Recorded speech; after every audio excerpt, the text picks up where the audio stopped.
Phénomène cyclique ici à Thiémé, les populations de plusieurs villages de cette commune vivent déjà la catastrophe. L'eau envahit tout sur son passage.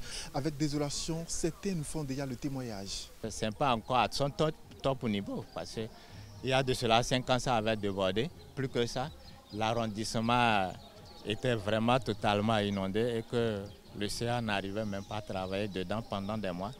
Même le CEG aussi. Le CEG d'Athiémé était aussi inondé. Bon, cette fois-ci, nous pensons que vraiment, ça ne va pas tellement empêcher les enfants à commencer la rentrée scolaire. La situation n'est pas encore à son comble, a dit cet habitant. Mais les dégâts sont énormes, selon l'enquête de la plateforme communale. 4 centres de santé de 4 arrondissements sont inaccessibles. 14 villages en situation de malnutrition sont touchés, contraignant les populations à utiliser l'eau du fleuve comme eau de boisson. 2 écoles maternelles et 16 écoles primaires publiques sont toutes inondées et inaccessibles. Les champs de divers types de cultures font aussi les frais. Nous avons suivi Babilas dans son champ de manioc. En effet, c'est lui le cultivateur de la paroisse Saint-Louis d'Athiémé.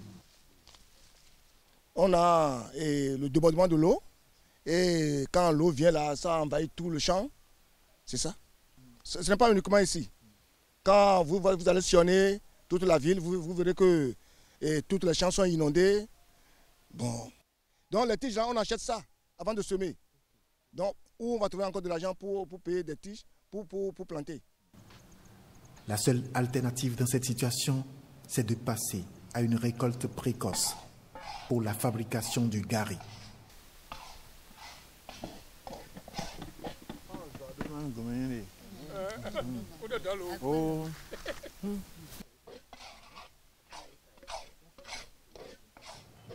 Au Togo, par contre, les populations environnantes du fleuve ne vivent pas pour autant ces difficultés.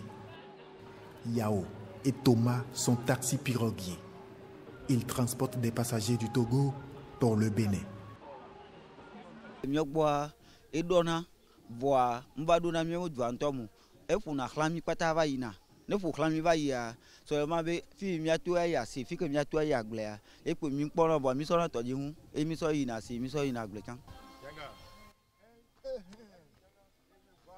Quatre arrondissements des 5 que compte cette commune sont déjà envahis par l'eau.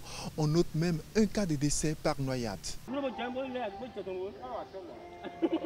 Je peux dire que nous connaissons 2 sortes d'inondations à Athiémé. La première est due aux pluies diluviennes, à la quantité d'eau directement tombée sur le territoire de la commune qui inonde déjà les bas-fonds, les nombreux bas-fonds que regorge la commune. Nous sommes très riches en matière de bas-fonds. Et c'est ça, nous sommes en train de vivre quand Nagbeto, débordé donc du côté du Togo là-bas, a lâché les eaux. Vous n'êtes pas sans savoir qu'on produit l'énergie électrique du côté de Nagbeto, la CEB. Ils ont lâché les eaux et c'est ça qui est l'élément déclencheur de cette catastrophe que nous sommes en train de connaître actuellement.